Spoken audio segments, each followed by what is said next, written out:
Então a gente tem pequenos detalhes que passam batido nas contratações diretas e que podem caracterizar responsabilização em decorrência de erro grosseiro. Olá, pessoal! Hoje nós vamos falar sobre as consequências do erro grosseiro na licitação. Primeiro, o que é o erro grosseiro? Quem pode cometer erro grosseiro?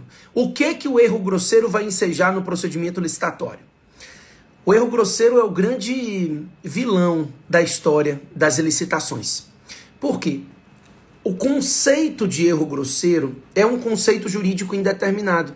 Então, na prática, o órgão controlador, ele acaba tendo uma liberdade muito grande para definir que tipo de erro pode ser caracterizado como grosseiro, ou que tipo de erro deve passar porque não é grosseiro, o que gera uma insegurança muito grande para o gestor público.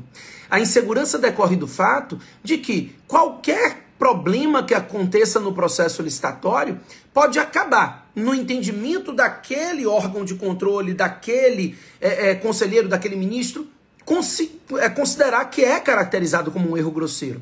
Isso nasceu lá na LINDB, né?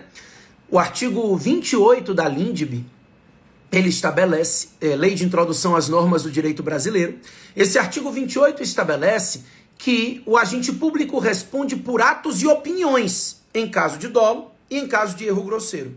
Então, na prática, a responsabilidade abrange aqueles que atuam e abrange também aqueles que opinam. A responsabilidade atinge os pareceristas.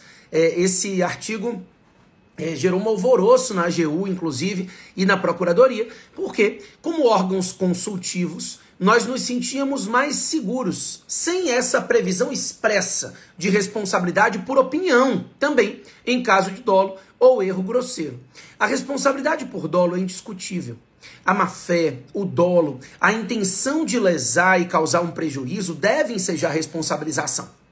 O grande problema e a grande discussão é a responsabilização por erro grosseiro. E esse conceito de erro grosseiro acabou sendo levado para a nova lei de licitação. Então, a lei de licitação diz expressamente que o agente público responde em caso de dolo ou erro grosseiro em vários dispositivos. Um deles, talvez o mais importante para a gente conversar aqui, é o artigo 73. O que acontece? O artigo 73, ele prevê que haverá responsabilidade do agente público e de todos os particulares envolvidos em caso de dolo ou erro grosseiro pela realização de contratação direta ilegal. Isso. As dispensas e inexigibilidades nascem na lei no artigo 72. Então, o artigo 72 traz o procedimento da contratação direta. O artigo 74 traz as hipóteses de inexigibilidade. E o artigo 75 e o 76 trazem as dispensas. O 73 é o artigo de responsabilização.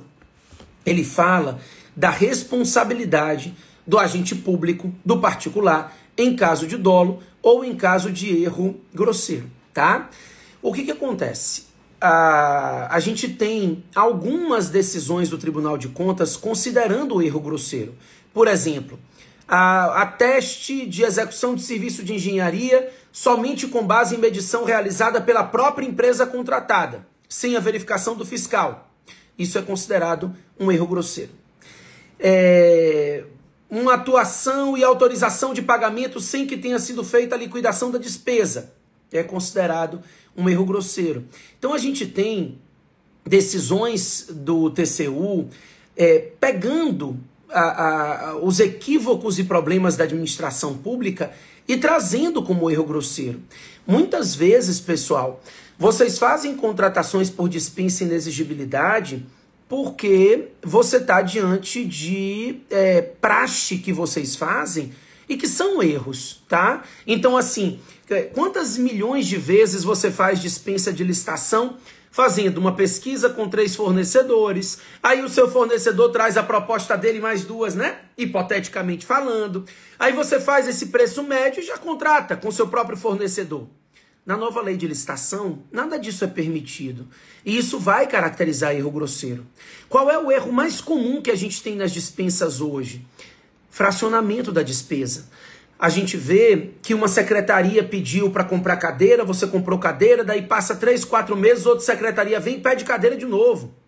A soma das duas demandas extrapolam a dispensa, aí na segunda você diz assim, vou licitar. Quando você licita na segunda demanda, a primeira dispensa é ilegal, porque você fracionou o objeto da contratação.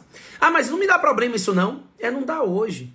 No momento que as coisas estiverem todas dentro do portal nacional, com ampla competição e ampla transparência, os próprios fornecedores passarão a cobrar de vocês esse tipo de coisa. Passarão a denunciar, passarão a requerer que vocês façam da forma correta. Inclusive, eu vou ensinar no curso também a impugnar. É porque eu estou aqui para ensinar também quem é advogado, não só quem é gestor, né? O fato é que a transparência facilita aos advogados privados e as empresas controlarem esse tipo de erro, que é muito comum, e é grosseiro, e é arriscado. No momento que esse tipo de coisa chegar no conhecimento dos órgãos de contas, que hoje trabalham muito por amostragem, mas quando tiver tudo dentro do portal, com a transparência maior, vão trabalhar em razão das denúncias e não podem deixar de trabalhar, a tendência é que isso gere problema para esses agentes, é que isso possa vir a gerar responsabilização desses agentes.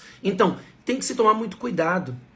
A contratação por dispensa e inexigibilidade, elas são visadas, elas são de interesse dos fornecedores, então isso acaba gerando problema, tá? A gente vai, inclusive, no dia 14, 15 e 16, a gente vai ter esse curso, e eu vou trabalhar com vocês exatamente quais são os detalhes que você vai ter que cuidar, né? O que é unidade gestora para fins de não fracionamento do objeto, como que a gente vai considerar o ramo de atividade. Então a gente tem pequenos detalhes que passam batido nas contratações diretas e que podem caracterizar responsabilização em decorrência de erro grosseiro.